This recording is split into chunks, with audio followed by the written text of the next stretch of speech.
in the Dark Ages, the leadership and legacy of St. Patrick. So, class, as you know, we have been learning about the spread of early Christianity. First it spread to the Jewish culture, then to the Romans, and then from there to a tiny island off the coast of Europe, Ireland.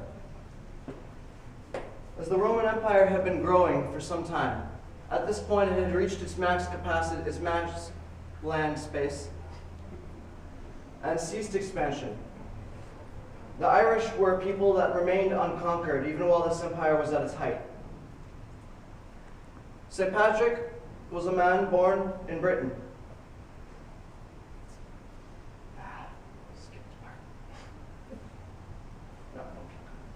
The Irish themselves were pagan Celts who had raided the coast of Britain and the mainland for centuries. They continued to do this onward and throughout the time. Soon, by 460, Rome was beginning to crumble from the inside out, and beginning to fall. When it fell, it was overrun by Germanians, tribes from the east who were pagans, had no Christianity, they did not do religion, really. These people overran Rome, the Goths, the Vandals, the Visigoths. From there, the religion seemed to have died, but for an Ireland, from which it spread to the rest of the time.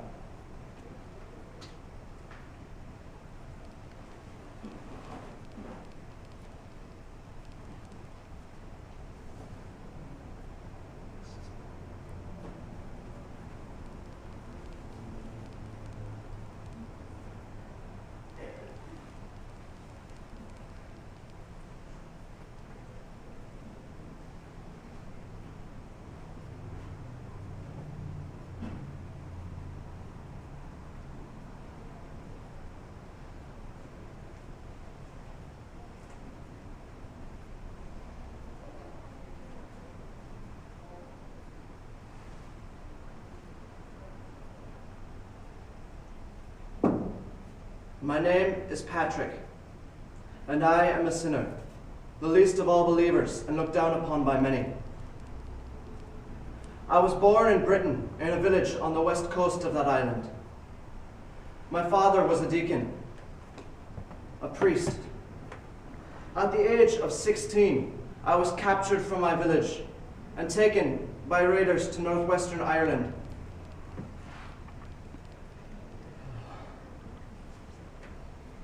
From there, well,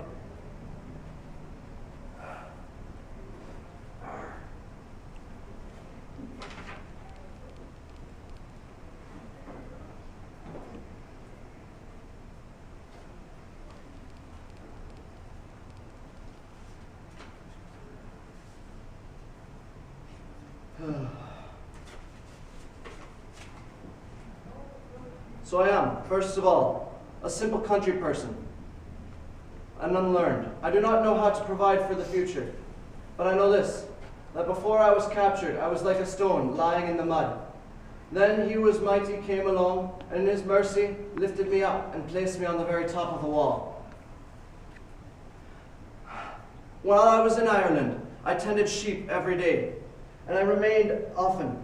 My faith grew, and I remained on the mountainside, so that even I would rise early in the morning in the rain and the snow and pray before many times. After I had been there some time, I heard a dream in my sleep. I heard the voice say to me, "You have fasted well. It is your time. You shall go back to your native land." And again, a little while later, "Look, your ship is ready." It was not nearby, but a good 200 miles away. I did not know anyone there, nor had I ever been to the place. So I immediately left the man who I had been with for 6 years and fled to that place and feared nothing while I was on the journey to that ship. Some time later, I was again with my parents in Britain. They begged me that after all the many tribulations I had undergone, that I should never leave them again. That night, in a dream, I saw a man named Victoricus, coming as it were from Ireland. He had a great many letters with him, so many they could not be counted. To me he gave one of these. I read out the beginning of the letter, the voice of the Irish. In this letter, and as I read it, I could hear the voice of those who stood beside the western sea, and they called out as with one voice, "O holy boy, come walk again among us." I could read no further. This touched me deeply. I awoke then. This vision inspired me. I went to Rome, became a priest, ended up being a bishop. From there, with some monks who would assist me, I returned to Ireland. I preached in this land. And though I did not like the pagan priests, I was forced to deal with them, my own group of Pharisees and religious leaders.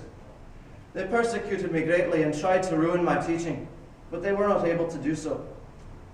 As we arrived, I had sought out the High King's protection. This would ensure our safety in the land, for without it we would have been slaves again within a week.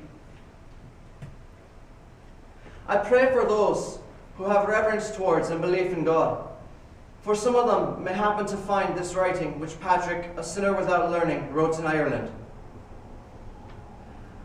Let them not say that whatever little I did or made known to God was done through ignorance. Let it instead be said that it was a miracle of God.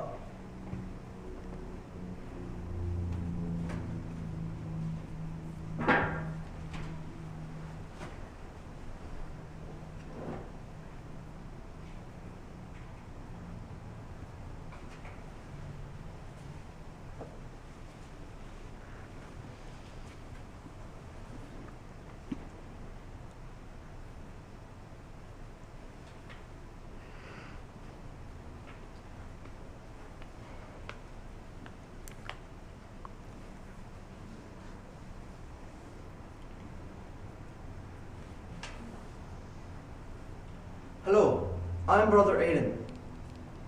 This place, Armagh, where now stands a cathedral, was once a simple monastery built by St. Patrick.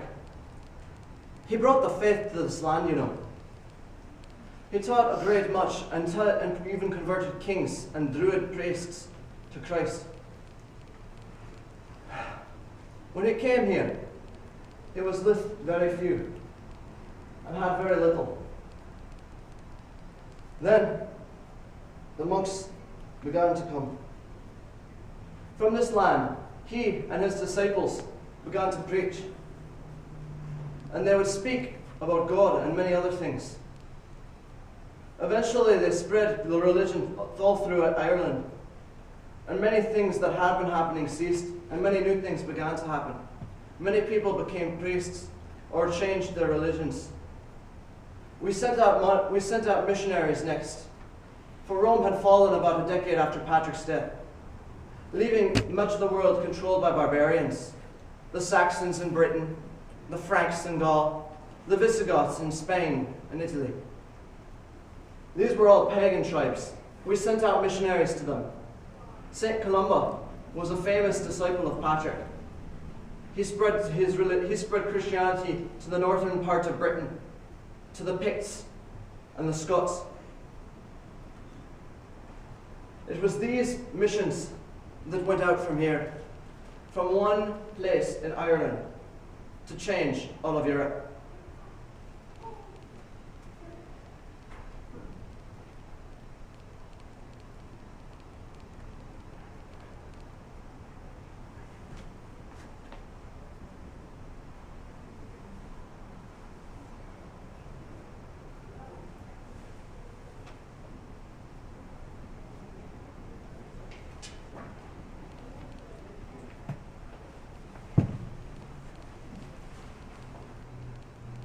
So you see, class, Patrick brought Christianity to Ireland. From there, it spread to many different peoples all throughout Northern Europe. This helped keep the Christian religion alive in a time of great turmoil in the center of in the region that it was centered in. This also helped preserve it and keep it the great religion it became today. I would like you to each take a look at the primary sources I have handed out. It would be very helpful in understanding this point. The fact of this is that without Patrick, the religion may not have survived as long as it did, or been as great of a factor in Northern Europe as it was. He affected many cultures. Many of his disciples would go on to be saints themselves. Columba was one such. Others are many and varied. He used the same methods as many other previous ones, but they continued to be improved upon.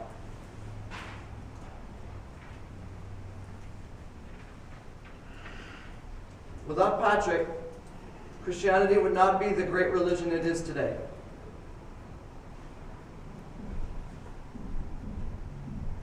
And that's the end.